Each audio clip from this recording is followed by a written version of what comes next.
Bienvenidos a su canal Crecimiento con Valor. El día de hoy vamos a hablar acerca de Abraham Lincoln basados en el libro Team of Rivals de Doris Kearns. Bueno, al inicio de su canal yo les platicaba que me gustaba explorar acerca de líderes de la historia. ¿Por qué hago esto? Porque me gusta creer que son humanos como tú o como yo, que hubo oportunidades, momentos, decisiones que los llevaron a ser el gran personaje que conocemos actualmente. Hablando de Abraham Lincoln, por ejemplo, ¿sabían ustedes que tenía una pésima relación con su padre? De hecho, yo creo que por eso tenía esa barba, porque nadie le enseñó cómo rasurarse. No, de hecho esa barba la tenía porque cuando estaba concursando para ser presidente de Estados Unidos, una niña fan de él le dijo que su cara era muy delgada y de facciones extrañas, todo por no decirle feo, y que probablemente una barba le ayudaría a ganar más votos. Y así nació la imagen de Abraham Lincoln que ahorita conocemos. También sabían ustedes que Abraham Lincoln, al igual que el 90% de los hombres en este planeta, era hostigado por su mujer. Así es. Mary Todd, la esposa de Abraham Lincoln, era un personaje en sí. Ella era una aristócrata de Kentucky que decía en el café con sus amigas, yo voy a ser primera dama. De hecho, cuando conoció a Lincoln, Lincoln ni siquiera tenía todavía el título de abogado. Ahorita vamos a hablar de eso y yo creo que vio potencial en él o dijo a este lo voy a domar y va a ser presidente y yo voy a ser primera dama, no sé, pero el caso es que se casa con Lincoln. Y Mary Todd era un personaje en toda la expresión de la palabra. Me llamó la atención en el libro que decía que sobornaba a los miembros del Congreso o los que querían tener audiencia con Lincoln porque decía que necesitaba dinero porque el presupuesto de la Casa Blanca no le alcanzaba para todas sus extravagancias. De hecho, durante la Guerra Civil se pone a redecorar toda la Casa Blanca mientras que los soldados no tenían ni botas, ni mantas, ni comida. Y se pone a hacer bailes al estilo europeo en plena Guerra Civil. Entonces, pues esa era Mary Todd. De hecho, termina en un manicomio al final de su vida, lamentablemente. Creo que Lincoln no se equivocó cuando caminó al altar, le preguntaban que a dónde iba y contestó que al infierno supuestamente. Entonces, pero Lincoln tampoco era muy sano mentalmente, que digamos. De hecho, sufría muchas depresiones, era altamente depresivo y es entendible porque durante su infancia perdió a su mamá, perdió a su hermana, tenía una pésima relación con su padre.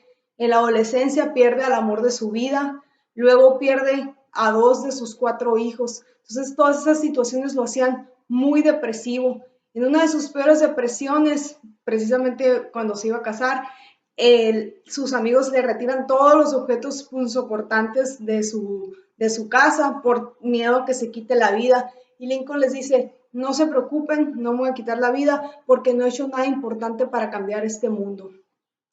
Así es. Lincoln tenía orígenes muy pobres. De chiquito en Indiana le ayudaba a su papá a construir cabañas y su papá siempre lo mantuvo, lo tenía en la imagen de que era un flojo porque Lincoln lo único que le gustaba hacer o lo que más le gustaba hacer era leer y leer y leer. De hecho, era autodidacta, así aprendió a leer y así aprendió a escribir. Cuando tiene oportunidad, se va de Indiana a hacer su propio camino y llega a Illinois, donde tiene muchos trabajos menores, pero el más reconocido es cuando atiende una tienda de mercancía. En esta tienda es conocido por todo el pueblo como el Honest Abe. ¿Por qué? Porque era íntegro, era justo, era honesto. Esto le da muy buena reputación y también tiene una excelente reputación y todo el pueblo lo quiere porque es un excelente contador de historias. Le gustaba ir a los bares, no tomaba, le gustaba ir a contar historias y era excelente en eso y todo el mundo lo quería. Toda esta buena fama le ayudó para cuando quiso empezar su carrera política a ganar posiciones dentro del gobierno.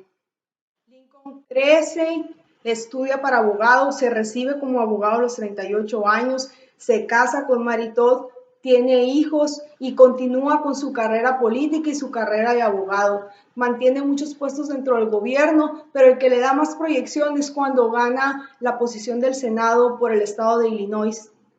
En esta posición lo coloca como un candidato fuerte cuando el Partido Republicano está buscando a su próximo candidato para la presidencia. Y ahí en ese cuarteto estaban tres muy fuertes y Lincoln, que era el más débil. De hecho, el libro al que estamos haciendo referencia habla mucho acerca de la vida de estas tres personas y cómo Lincoln, fíjense la estrategia como líder, logra involucrarlos una vez que él es el candidato elegido para la presidencia, los incorpora en su gabinete porque reconocen ellos de experiencia que él no tiene y que pueden ser un importante elemento dentro de su gobierno. Bueno, pues Lincoln sorpresivamente es seleccionado como el candidato idóneo por el Partido Republicano para ir por la presidencia. ¿Y por qué es esto? Porque su mentalidad o su perfil era un perfil moderado, vamos a decirlo, o sea, no estaba ni en pro ni en contra de la esclavitud y aparte tenía orígenes muy pobres y lo podían vender como el candidato del pueblo. Entonces, esto es lo que lo posiciona como el candidato para la presidencia y eventualmente gana la presidencia. Cuando le dan la presidencia dice, con permiso, ahí vengo, voy a ir a casa a entregar esta noticia a alguien que lo espera incluso más que yo, Maritot. Bueno, Lincoln, como les comentaba, era un moderado. De hecho, en su speech, cuando le dan la presidencia, dice que él no piensa quitarle a los estados del sur, que eran los estados en pro de la esclavitud, ese derecho, ni tampoco pensaba a los estados del norte, que eran los estados libres, imponerles la esclavitud. O sea, era una posición parcial, por así decirlo, aunque él internamente despreciaba la esclavitud. Incluso uno de los resentimientos que tiene con su padre es que él se sentía como esclavo, donde todo lo que él ganaba tenía que dárselo a su padre. Bueno, Lincoln ocupa la Casa Blanca y a pocos días de estar instalado, los estados del sur dicen, ¿saben qué? Yo no reconozco a Lincoln como presidente, es más, yo me quiero independizar y voy a crear mi propia nación, nombran a su propio presidente y empiezan a invadir a los estados del norte. Aquí vemos el segundo rasgo de liderazgo de Lincoln. El primero es haber incluido a sus rivales dentro de su gabinete. El segundo es a pesar de que todos los miembros de su gabinete le recomendaban una, o atacas al sur, o dos, o te rindes y firmas la paz y mantenemos todos la fiesta tranquilos.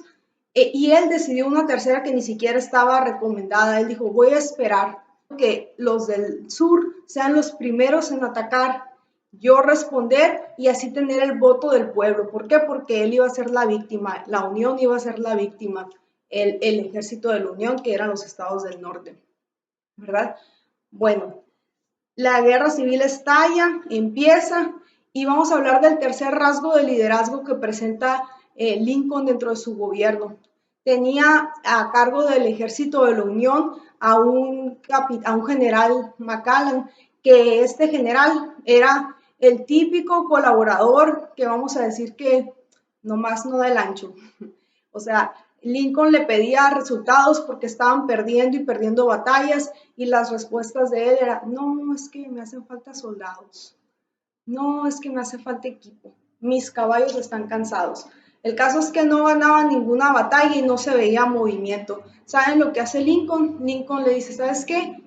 Apártate de la posición, le dice adiós y él ocupa esa posición en lo que encuentra un candidato idóneo. Y una vez más recurre a los libros. Él no sabía absolutamente nada de cómo conducir un ejército, pero recurre a los libros y aprende y él lidera el ejército. Y no solamente lo lidera sentado desde su oficina en Washington, no, va al campo de batalla y pelea junto con los soldados.